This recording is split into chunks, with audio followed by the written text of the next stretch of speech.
स्वागत है आप लोगों का आपके अपने YouTube चैनल पर। और आज हम सीखने जा रहे हैं, जैसा कि दिखाई दे रहा है, जर्नल का विभाजन। ये एक नया चैप्टर है, जर्नल का विभाजन, जैसे इंग्लिश में सब डिवीजन ऑफ जर्नल।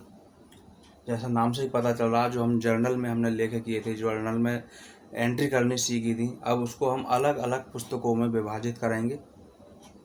तो उन पुस्तकों को जो हम बोलते हैं, जैसा लिखा है, प्रारंभिक लेखे में प्रयुक्त होने वाली प्रमुख सहायक पुस्तकें, उन पुस्तकों को वहियाँ भी बोलते हैं। यहाँ दिखाई नहीं दे रहा हो, शायद लाइट पड़ रही हो, तो ये प्रारंभिक लिखा हुआ है, प्रारंभिक लेखे में। तो जर्नल से आगे जब बढ़ते हैं तो अलग अलग सहायक पुस्तकों की व्यापार के हिसाब से आवश्यकता पड़ती है। छोटे व्यापारी सारा काम जर्नल में कर लेते हैं, सब हो जाता है उनका सारा। और बड़े व्यापारी, बड़ी कंपनियां, फैक्ट्रियां जो हैं, उन्हें अन्य सहायक पुस्तकें भी रखनी होती हैं। तो आज उन सहायक पुस्तकों की हम बात कर रहे हैं। सबसे पहली पुस्तक हमारे पास होगी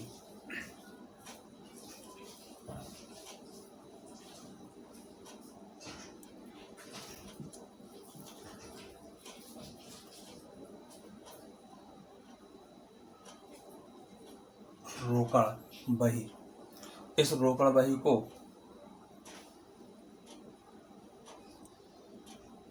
कैश बुक कहा जाता है।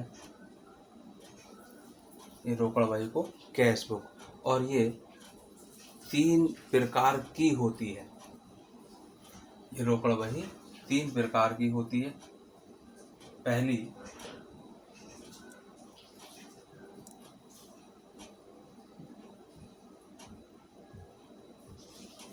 साधारण रोकड़ बही, इंग्लिश में जैसे सिंपल कैश बुक कहा जाता है।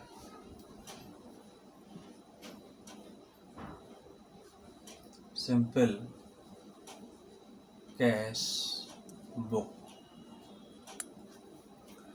तो रोकड़ बही के 2 पक्ष होते हैं, और दोनों पक्षों में रकम के लिए एक एक खाना इसमें बनाया जाता है। आने वाली जितनी भी रकमें होती हैं वो सब डेबिट पक्ष में लिखी जाती हैं, और जाने वाली रकमें क्रेडिट पक्ष में सब लिखी जाती हैं। तो इसका प्रोफॉर्मा भी मैं आपको दिखा रहा हूँ।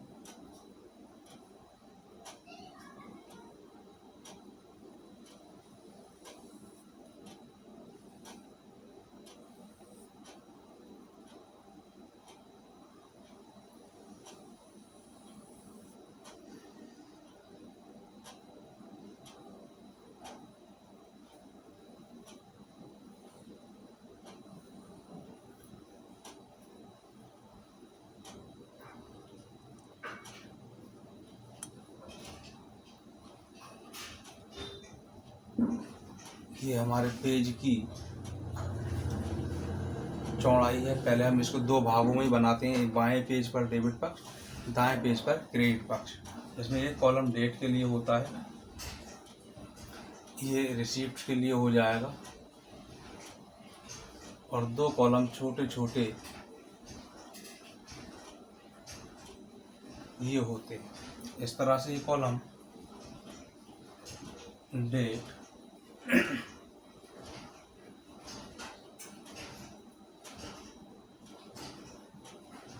Receipts,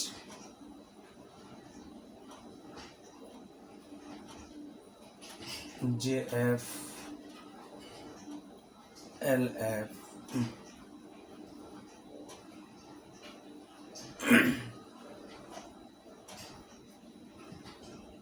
B number, voucher number, amount, ये पक्ष हुआ। और ये हमारा यहाँ तक डेबिट पक्ष हुआ। और दाईं ओर को सेम इसी तरह से क्रेडिट पक्ष के कॉलम आते हैं, लेकिन वहाँ रिसीप्ट की जगह पेमेंट लिख दिया जाएगा। इस तरह डेट,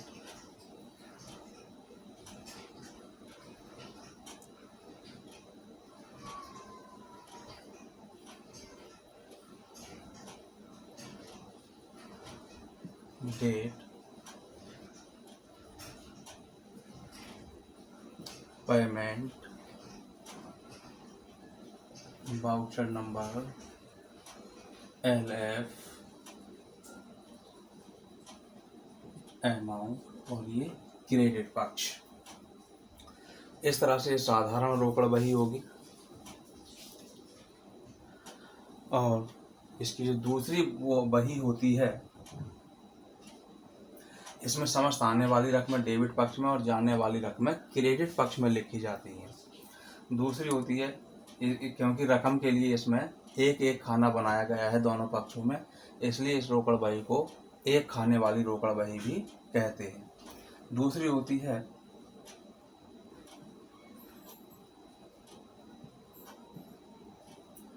दो खाने वाली रोकड़ बही। अब दो खाने वाली रोकड़ बही, तो इससे इसके अर्थ से ही हमें पता चल रहा है साधारण वाली से, एक खाने वाली से। इसमें रकम के लिए एक खाना था, तो इसमें रकम के लिए दो खाने होंगे, लेकिन दोनों पक्षों में। जिसको बोला जाता है टू कॉलम कैश बुक। तो दूसरा कॉलम जो होगा इसका, उसके नाम भी इसमें जोड़ दिया जाता है। इसमें एक डिस्काउंट का कॉलम बढ़ जाता है, जैसे छूट बोलते हैं, तो इसे छूट खाने वाली रोकड़ बही भी कहते हैं। इसका जो प्रोफॉर्मा होगा देखें,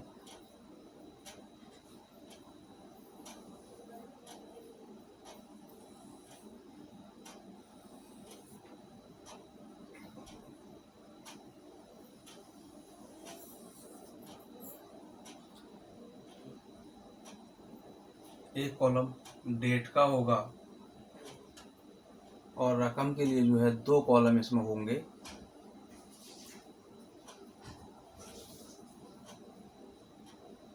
कॉलम थोड़े मैंने छोटे कर दिए जगह के हिसाब से। डेट, हम यहाँ रिसीप्ट और जो पेमेंट लिख रहे हैं इसकी जगह पर पर्टिकुलर्स भी लिख सकते हैं।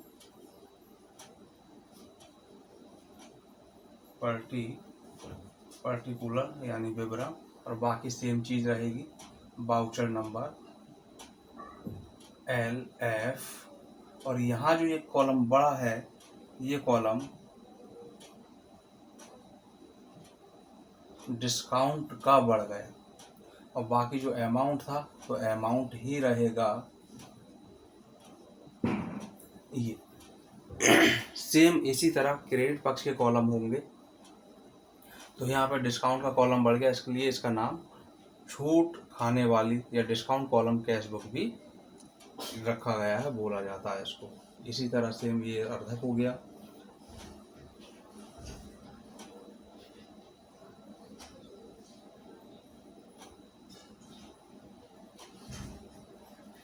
सेम इसी तरह के कॉलम ये लिख दिए जाएंगे। डेट,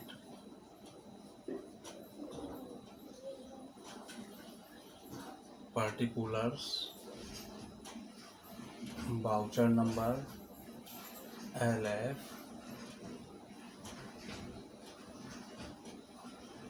डिस्काउंट और अमाउंट। बाकी जब इसको हम बनाना शुरू करेंगे तो इससे सारी चीज़ें हमारी स्पष्ट हो जाएंगी कि लेखे कैसे किए जाते हैं। अभी हम केवल प्रोफॉर्मा की बात कर रहे हैं और इनके नामों की बात कर रहे हैं। और तीसरी जो होती है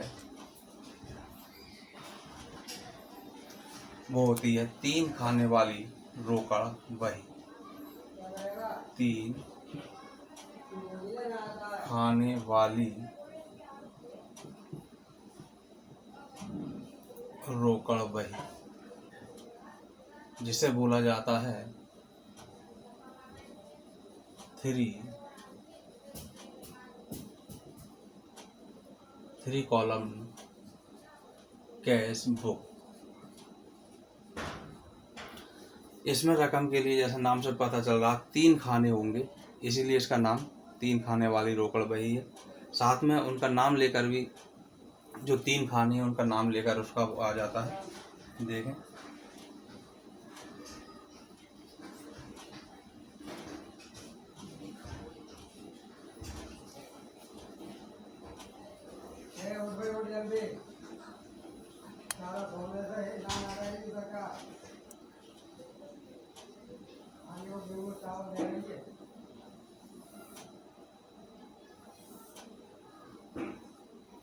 तो ये दो पार्ट पहले तो हमने बराबर बराबर के किए।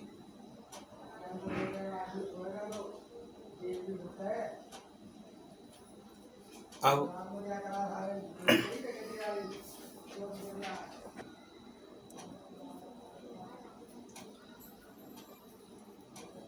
तो इस तरह से अब इसमें जो हमारे पास कॉलम होंगे वो तीन तीन कॉलम होंगे। पहले हम ये आधा कर रहे हैं इसको। तो रकम के लिए हमें तीन कॉलम चाहिए, 1 2 3 और दो छोटे छोटे कॉलम जो बन रहे हैं वो तो बनेंगे ही। इस तरह पहला कॉलम डेट,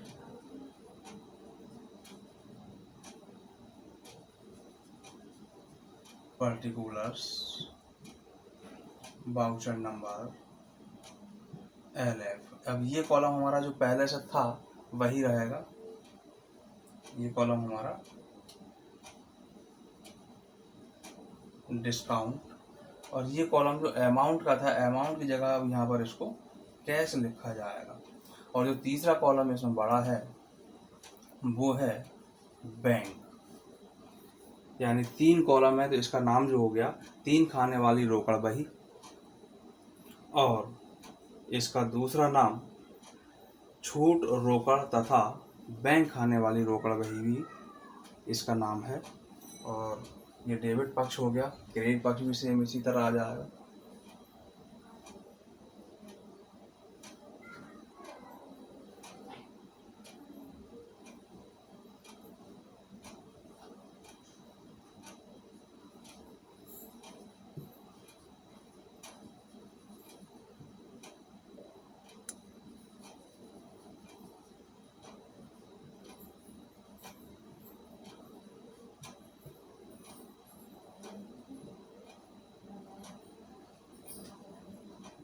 डिस्काउंट,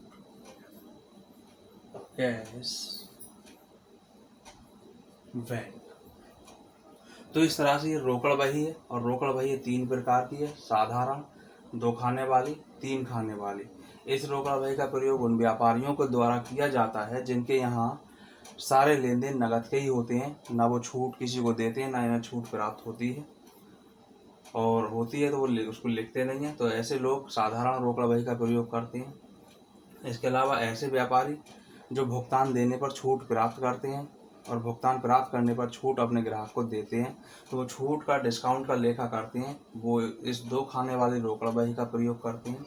अब इनके अलावा ऐसे भी व्यापारी होते हैं जिनके यहाँ छूट और नकद के साथ साथ बैंक संबंधी लेन देन भी होते हैं। वो अपने भुगतान चेक के द्वारा देते हैं, भुगतान चेक के माध्यम से प्राप्त करते हैं, तो उन्हें इन दोनों की आवश्यकता नहीं है।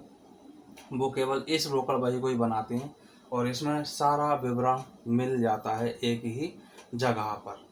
तो इस तरह से हमारी रोकड़ बही हुई, और इसके बाद में ये पहली रोकड़ बही थी, पहली पुस्तक, और इसके तीन प्रकार थे। अब दूसरी जो पुस्तक हमारे पास में आती है वो हमें देखना है। दूसरी पुस्तक हमारे पास होती है क्रय बही, जिसे बोलते हैं परचेस बुक। इसमें केवल उधार खरीदे गए माल का लेखा किया जाता है कि किस व्यक्ति से कितने रुपए का माल खरीदा गया है। इसका जो प्रोफार्मा होता है वो प्रोफार्मा देखेंगे।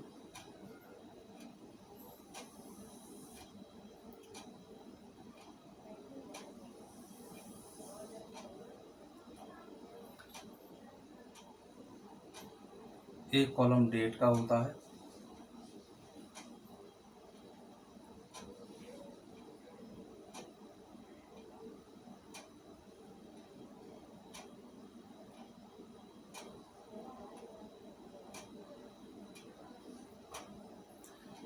पर्टिकुलर्स,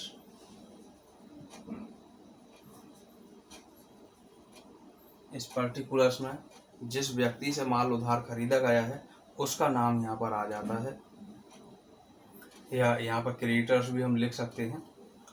यहाँ इनवॉइस नंबर,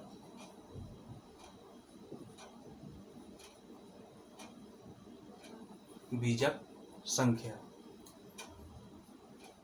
LF और MR, यह सारी धनराशि आ जाती है। जितने व्यक्तियों से माल उधार खरीदा गया होता है उनका लेखा इसमें कर दिया जाता है, केवल उधार खरीदे गए माल का लेखा। नंबर 3 है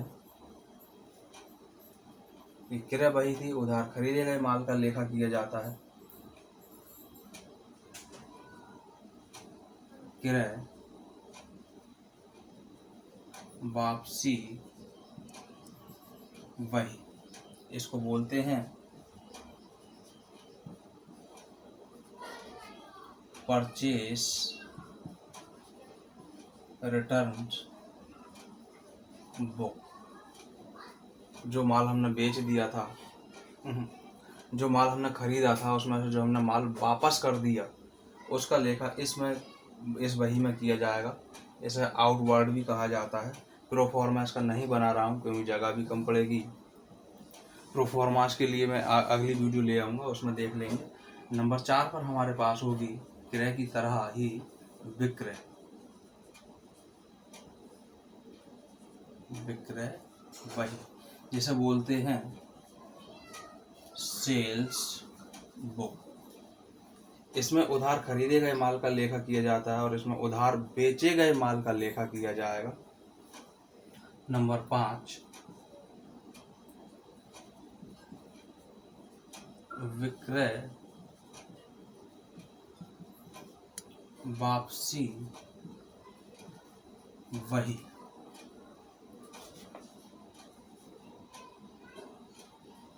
सेल्स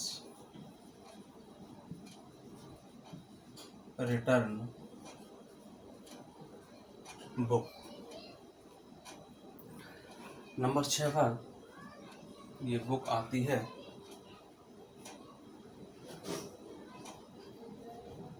प्राप्य विल बही। इसको बोला जाता है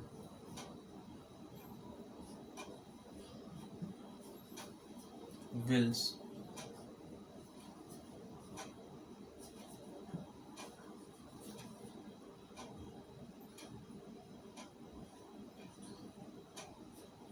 बिल रिसीवेबल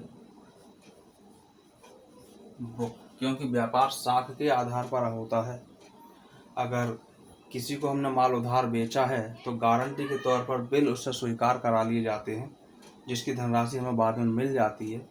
तो ऐसे जो भी बिल होते हैं, विपत्र होते हैं, उनका लेखा इस प्राप्य बिल बही में किया जाता है। हमें भी माल साख के आधार पर, उधार के आधार पर मिलता है, तो उसके लिए जो हम दूसरे व्यक्तियों के बिल स्वीकार करते हैं उनको देय विपत्र बही में लिखते हैं। दे विल बही।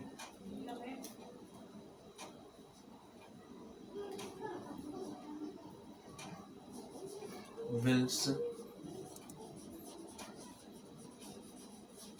पेबल बुक, देय विपत्र का इसमें लेखा ही होता है। और